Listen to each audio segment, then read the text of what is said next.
प्यारे बच्चों, आज मैं आपको इंग्लिश ग्रामर के पार्ट ऑफ स्पीच यानी कि शब्द के भेद के बारे में बताने की कोशिश करूँगा कि शब्द के भेद कौन कौन से होते हैं और इनका वाक्य के अंदर क्या रोल होता है, ये क्या भूमिका निभाते हैं। Part of speech words are divided into different kind और classes called part of speech according to their use or according to the work they do in sentence। यानी कि ये वाक्य में इनका प्रयोग और वाक्य में इनके द्वारा किए गए कार्य के द्वारा ही हम पता कर सकते हैं कि ये कौन सा पार्ट ऑफ स्पीच है, यानी कि शब्द का कौन सा भेद है। The part of speech are 8 in numbers. मुख्य रूप से पार्ट ऑफ स्पीच के 8 भेद होते हैं। प्रथम फर्स्ट इज नाउन संज्ञा, सेकंड इज वर्ब क्रिया, थर्ड इज प्रोनाउन सर्वनाम, फोर्थ इज एडजेक्टिव विशेषण, फिफ्थ इज एडवर्ब क्रिया विशेषण, सिक्स्थ इज प्रीपोजिशन संबंध सूचक, सेवन्थ इज कंजक्शन संयोजन, एट्थ इज इंटरजेक्शन विस्मयादि बोधक। नाउन यानी कि संज्ञा। Noun is a word used as the name of person, place or things, animal, feeling and ideas। यानी नाम किसी भी व्यक्ति, वस्तु या स्थान का जो बोध करवाए उसे हम संज्ञा कहते हैं।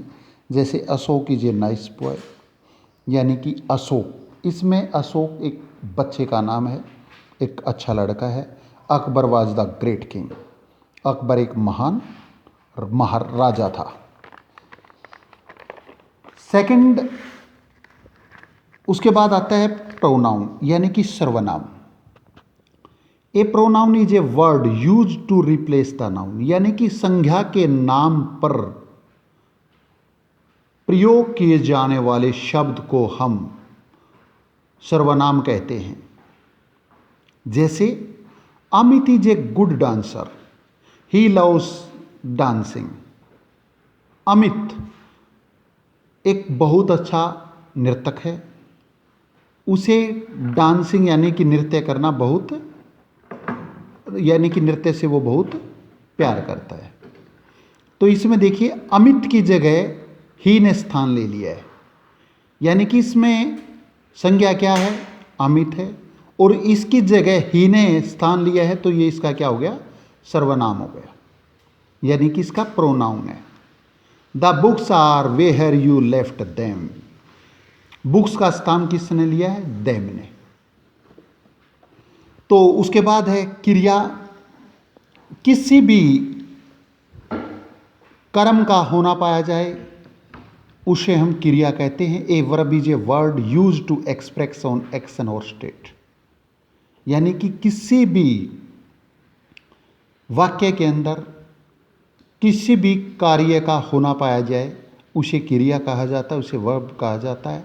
I am writing a book, यानी कि इसमें जो राइटिंग है वो क्या है, क्रिया है। आई एम ए टीचर, देखिए I am a teacher, am का मतलब होता है मैं हूँ, मैं एक अध्यापक हूँ। इसमें एक ये साइलेंट मोड है। टीचर का काम क्या है, पढ़ाना, तो इसलिए इसके अंदर एम जो आता है वो उसकी क्रिया है। फोर्थ इज एडजेक्टिव विशेषण, जो किसी संज्ञा या सर्वनाम की विशेषता को प्रकट करता है उसे हम विशेषण कहते हैं।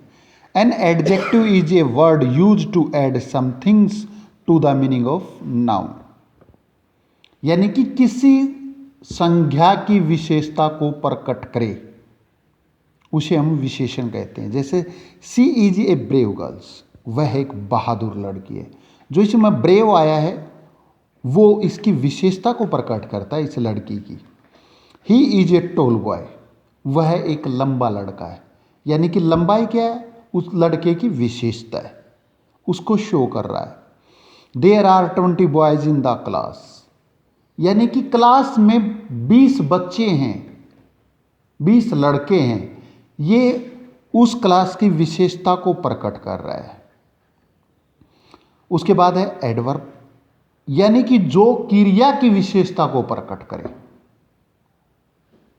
जो क्रिया की विशेषता को प्रकट करता है। An adverb is a word use to add something to the meaning of verb, an adjective and another adverbs.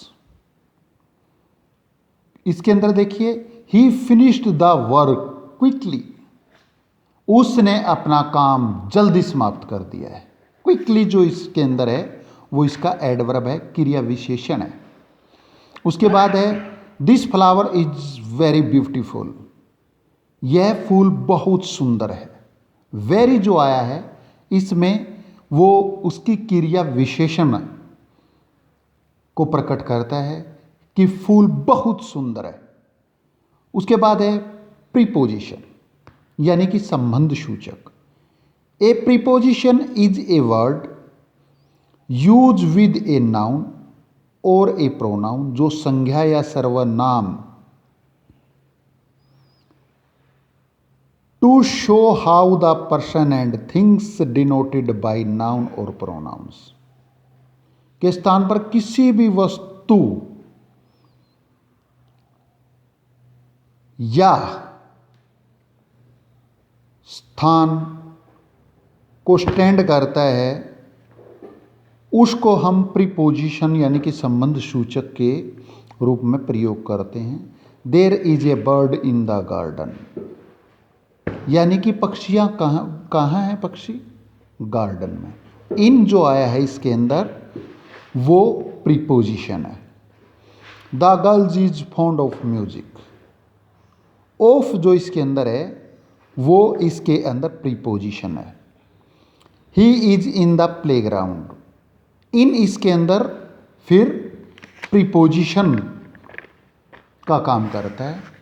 Seventh is conjunction, यानी कि संयोजक, जिसको हम कनेक्टिव भी बोलते हैं और लिंकर भी बोलते हैं, जो दो या दो से अधिक शब्दों को जोड़ता है या उप वाक्य को जोड़ता है, उसको हम कंजक्शन या संयोजक के रूप में प्रयोग करते हैं।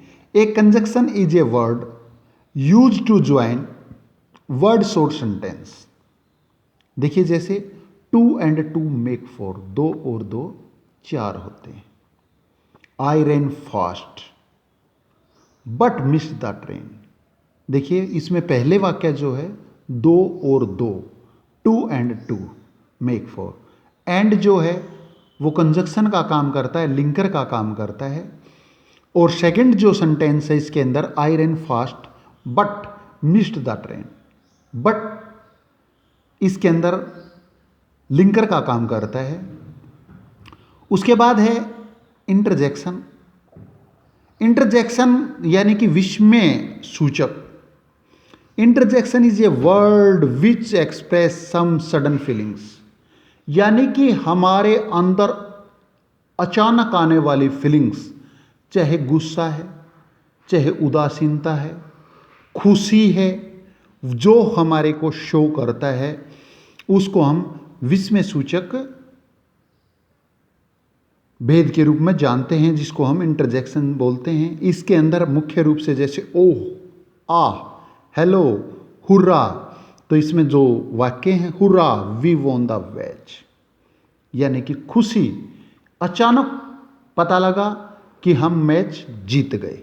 ओ माई गॉड यू आर हेयर, हम अचानक किसी को देखते हैं और हमें लगता कि आप यहाँ हैं, तो ये हमारी फीलिंग्स जो होती है, एक्सप्रेशन जो होते हैं, उसको शो करता है।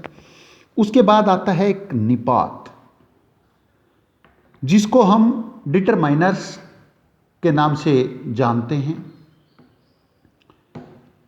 सम modern grammar include determiners among the part of speech. Determiner are word like a, an, these, those, each, every, some, any. ये सभी डिटरमाइनर्स के को शो करते हैं।